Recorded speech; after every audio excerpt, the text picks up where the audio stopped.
₹2 के टिकट के रिफंड ना लौटाना रेलवे को पड़ गया करोड़ों रुपए महंगा। एक शख्स ने अपने सिद्धांतों के लिए 5 साल लंबा केस लड़ा, आखिरकार रेलवे को झुकना ही पड़ा। यह कोटा के रहने वाले सुजीत स्वामी हैं। 5 साल पहले इन्होंने रेलवे के खिलाफ अपनी जंग की शुरुआत की। अंत में रेलवे को ₹2 के बदले चुकाने पड़े पूरे 2 करोड़ 43 लाख रुपए। सुजीत ने यह कठिन कार्य कैसे संभव किया, इसके लिए हमारे चैनल से सुजीत स्वामी की हुई खास बातचीत आपको दिखाते हैं। सबसे पहले सुजीत जी, आपका बहुत बहुत स्वागत है हमारे चैनल पे। हमारे साथ अभी जुड़ चुके हैं राजस्थान कोटा से सुजीत स्वामी, जिन्होंने की एक बहुत छोटे से फासले के लिए ₹2 के लिए जो है रेलवे मंत्रालय, जो भारतीय रेल है, रेलवे मिनिस्ट्री को घुटने टेकने पर जो है मजबूर कर दिया और रेलवे मंत्रालय को जो है चुकाने पड़े हैं 2 करोड़ 43 लाख रुपए। तो हमारे साथ सीधी लाइन पे जुड़ चुके हैं सुजीत स्वामी जी।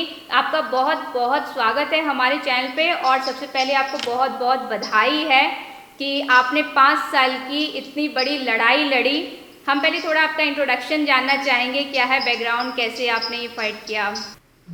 मैं कोटा राजस्थान से हूँ, सुजीत स्वामी। मैंने बीटेक एमटेक मैंने किया हुआ है, इंजीनियरिंग फील्ड से हूँ। उसी के साथ मैंने साइकोलॉजिकल डिप्लोमा भी किया हुआ है और साइकोलॉजिस्ट भी में। इसके अलावा जो अपने जनहित के जो मुद्दे रहते हैं उसमें मैं काम करता रहता हूँ। अपने राइट के लिए मैं बेसिकली अवेयर रहता हूँ। तो ये मेरा छोटा सा इंट्रोडक्शन था। अब जो ये लड़ाई थी मेरे रेलवे वाली, इसके बारे में मैं बताना चाहता हूँ कि 2017 में मैंने टिकट बुक करवाया था, अप्रैल 2017 में। और जो जर्नी डेट थी मेरी वो थी 1 जुलाई 2017, जिस दिन देश में जीएसटी आ गया था 1 जुलाई 2017। गोल्डन टेम्पल मेल का मेरा टिकट था थर्ड एसी का, जिसमें मैंने पेमेंट किया था 765 रुपीज, यानी कि 765 रुपए। मेरा टिकट वेटिंग में था थर्ड एसी का। जब मैंने उसको कैंसिल करवाया तो कैंसिलेशन के चार्जेस होते हैं 65 रुपीज, लेकिन रेलवे ने उस समय 765 में से 100 रुपए मैंने डिडक्ट कर लिए थे और 665 रुपए मुझे रिटर्न किए थे। तो जब 665 रुपए मुझे रिटर्न हुए तो मैंने उनसे पूछा कि भाई मेरा इतना चार्जेस आपने क्यों काटा, 100 रुपए ज्यादा, मतलब 100 रुपए क्यों काटा आपने, 65 कटना चाहिए था। तो मिनिस्ट्री ने मुझे बताया कि आपका जो ये चार्ज कटा है ये रिटर्न हो जाएगा, ये गलत एक सर्कुलर की वजह से कटा था, तो सर्कुलर विड्रॉ कर लिया है, तो 35 रुपीज आपका रिफंड हो जाएगा। तो मैंने आगे पूछा कि भाई और कितना अमाउंट था ऐसा जो आप लोगों ने इस तरह से काटा, कितने टिकट थे। तो फिर उन्होंने बताया कि भाई ऐसे लगभग लगभग 9 से 10 लाख पैसेंजर थे जिनका 2.5 करोड़ रुपए के लगभग इकट्ठा हो चुका है। मैंने कहा ये तो बहुत बड़ा अमाउंट है। उसके बाद मैंने बैटल कंटिन्यू किया अपना, मैंने लोक अदालत में मुकदमा किया कि भाई आप पैसा रिटर्न किया जाए, मेरा भी किया जाए और बाकी लोगों को पैसेंजर का भी किया जाए। मैंने बहुत सारे लेटर लिखे मिनिस्ट्री को, आरटीआई डाली कंटिन्यू। उसके बाद नतीजा ये निकला कि मई 2019 से आईआरसीटीसी ने मेरे अकेले का 33 रुपीज रिफंड कर दिया, मेरा अकेले का। फिर मैंने उनसे आईआरसीटीसी से पूछा कि भाई आपने जो रिटर्न किया है वो 35 रुपीज रिफंड होने का रिटर्न में दिया था और रिटर्न आपने किया 33 रुपीज, और मेरे साथ में सब पैसेंजर का किया या नहीं किया ये भी आप मुझे बताओ, क्लियर करो जो 2.5 करोड़ था। तो आईआरसीटीसी ने बताया कि सर हमने जो 33 रुपीज रिफंड करा है ये सर्विस टैक्स अमाउंट है, और जो 2 रुपए है डिफरेंस वो था आपका राउंड ऑफ अमाउंट, तो वो हमें रिफ्लेक्ट नहीं हो रहा है, तो इसलिए हमने वो रिटर्न नहीं किया। सर्विस टैक्स हमने हमारे एंड से रिटर्न करा है, रेलवे से अभी हमें नहीं मिला है। उसके बाद जो बाकी पैसेंजर की बात है कि हमने मिनिस्ट्री ऑफ रेलवे को इसमें रिटर्न में दे दिया है कि जैसे ही वहां से हमारे पास रिटर्न आ जाएगा, आईआरसीटीसी ने बोला मुझे कि जैसे ही सब पैसेंजर का हमारे पास रिफंड का अप्रूवल आ जाएगा, अमाउंट आ जाएगा मिनिस्ट्री ऑफ रेलवे से, हम सबका अमाउंट रिफंड कर देंगे। तो इस तरह से लेटर फिर उन्होंने आईआरसीटीसी ने मिनिस्ट्री ऑफ रेलवे को लिखा। मिनिस्ट्री ऑफ रेलवे ने जीएसटी काउंसिल के ऊपर डाल दिया कि भाई जीएसटी डिपार्टमेंट हमको, सर्विस टैक्स डिपार्टमेंट अगर पैसा देगा रेवेन्यू डिपार्टमेंट तो हम उनको देंगे। इस तरह का पूरा खेल चलता रहा बाकी 2 साल तक। सुप्रीम कोर्ट को भी पिटीशन भेजी थी यहाँ से कि भाई सीओ मोटो में आप इसको उठाओ, लेकिन उन्होंने इस चीज को कंसिडर नहीं किया। फिर मैंने फाइनली वापस जो ट्विटर अकाउंट था मेरा से ट्वीट करते हुए मैंने मिनिस्ट्री ऑफ रेलवे को, मिनिस्टर ऑफ रेलवे को, अश्विनी वैष्णव जी को, नरेंद्र मोदी जी यानी भारत के प्रधानमंत्री उनको, निर्मला सीतारमण जो अपने वित्त मंत्री है, अनुराग ठाकुर जी को, उनको सबको ट्वीट करते हुए मैंने 20 मई को लिखा कि साहब ये जो पैसा था रेलवे देना चाहता है, रेलवे ने बोल रखा है कि मिल जाएगा, लेकिन हमारे सिस्टम इतना क्या लचर हो चुका है कि 5 साल में आप लेजिटिमेट जो पैसा है वो नहीं दे पा रहे हो।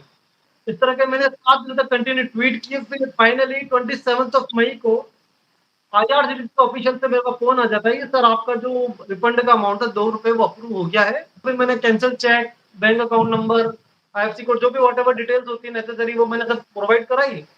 तो फिर उन्होंने मेरे अकाउंट में लगभग 30 मई को पैसा डाल दिया था। तो उसी आईआरसीटीसी के ऑफिसर से पूछा था मैंने कि मैम ये मेरे अकेले के अमाउंट की लड़ाई नहीं है, बाकी जो लोग थे उनका पैसा 2.5 करोड़ लोग की तरह सबका मिनिस्टर रेलवे ने अप्रूव कर दिया है। अब ग्रेजुअली जैसे आपसे हमने पूछा अकाउंट नंबर, हम जिन जिन का रिकॉर्ड हमारे पास है हम सबसे पूछ रहे हो उनके अकाउंट में पूरा पैसा ट्रांसफर कर दो। तो इस तरीके से मेरी फाइनल बैटल जो थी वो 2017 की बैटल 2022 में जाके एंड होती फिनिश होती। एक 2 रुपए के लिए अगर देखा जाए तो 2 रुपए के लिए कोई सोचेंगे भी नहीं, और आपने 5 साल फाइट किया। इसके पीछे का ऑब्जेक्टिव हो या फिर क्या थॉट रहे होंगे आपके? 2 रुपए तो के चक्कर में मैंने लगभग 5 से 10 हज़ार रुपए तो वैसे ही खर्च कर दिए थे। तो घर वाले भी मतलब फैमिली थी वो भी बोलती थी कि भाई फालतू के काम क्यों कर रहा है। फ्रेंड्स भी हंसते थे कि तू तो पागल है, 2 रुपए के चक्कर में लड़ रहा है या 33 रुपए के चक्कर में लड़ रहा है, तुझे क्या मिलेगा। इस तरह का काफी क्रिटिसिज्म मुझे उस समय मिलता था, लोग मजाक भी बनाते थे, मतलब काफी तरह की चीजें मिली मुझे देखने को। बाकी मैंने हिम्मत नहीं हारी, अपने क्योंकि मैं प्रिंसिपल की बात थी वहां पे, पैसा तो मैटर ही नहीं करता था कि भाई जो रेलवे ने बोल दिया कि देना है तो फिर क्यों नहीं दे रहे रेलवे, उनको देना पड़ेगा। लेकिन अगर एक आम ग्राहक ये लड़ाई लड़े तो वो कहाँ तक सफल हो पाएगा? थोड़ा अपना बीच में जो भी प्रॉब्लम्स आए वो थोड़ा डिस्कस करेंगे आप, तो जान पाएंगे एक आम ग्राहक।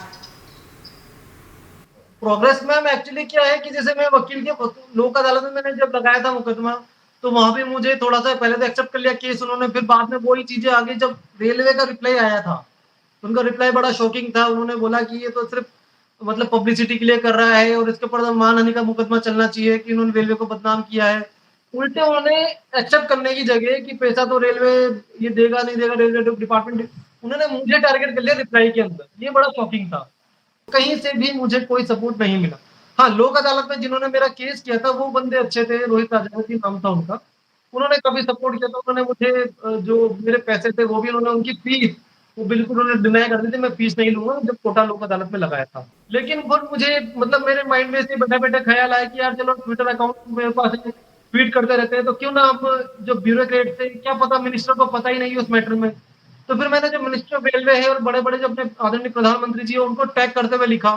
मैंने कहा कि भाई अपन जब डेली एक ट्वीट करते ही हैं इतने सारे, तो एक ट्वीट इसका भी कर देंगे, करते रहेंगे डेली, तो कम से कम उनको पिंग होता रहेगा और अदर्स मिनिस्ट्री को भी पता चलेगा कि भाई ऐसा कोई मामला 5 साल से पेंडिंग चल रहा है। हो सकता है ब्यूरोक्रेट ये सोचते हैं कि पड़ी रहने दो फाइलें, ये लोग नहीं कर रहे, इधर-उधर टाल रहे हैं।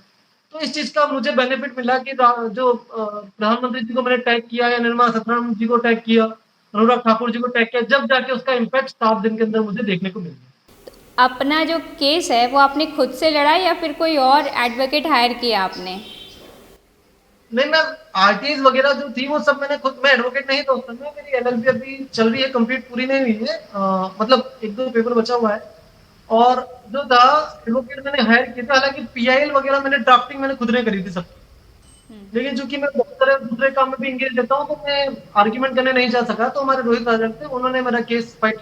आरटीआई वगैरह जो कि बाकी फर्दर जो थी कोर्ट में हियरिंग के अलावा जो जितने भी लीगल नोटिस मैंने सर्व किए वो सब मैंने खुद नहीं किए, क्योंकि आम आदमी भी कर सकता है, इसमें लॉ की जरूरत नहीं है।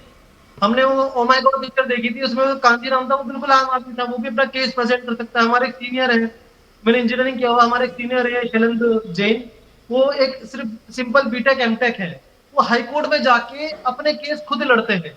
ये संविधान की बहुत खूबसूरती अपने भारत के संविधान की, कि आम आदमी को भी राइट देता है कि वो अपने अधिकारों के लिए जाके लड़ सकता है कोर्ट के अंदर। तो हमें एडवोकेट की जरूरत नहीं है। जो लोग सोचते हैं कि भाई एडवोकेट ही करना सफिशिएंट है, नहीं, हमारा कानून बहुत फ्लेक्सिबल है। जज वगैरह होते हैं, मजिस्ट्रेट जज, न्यायपालिका हमारी कोऑपरेट करती है ऐसे लोगों को जो खुद से आते हैं लड़ने, क्योंकि उनमें एक जज्बा होता है लड़ने का अपने लिए, खुद के लिए। तो ऐसे लोगों को मोटिवेट भी किया जाता है न्यायपालिका के अंदर। लेकिन इस बात से भी लोग अवेयर नहीं है कि हम हमारा केस खुद कोर्ट में जाके रिप्रेजेंट कर सकते हैं। हर इंसान को राइट है, भारत के नागरिक को, कि अपना केस कोर्ट में जाके रिप्रेजेंट कर सकता है विदाउट हायरिंग एडवोकेट। सुरजीत जी, हमसे बात करने के लिए बहुत बहुत शुक्रिया आपका, और आपको एक बार फिर से बहुत बहुत बधाई हो। और आगे भी हम उम्मीद करेंगे कि आप औरों के लिए आवाज़ उठाएं, और आपने बहुत ही सराहनीय काम किया है। Thank you.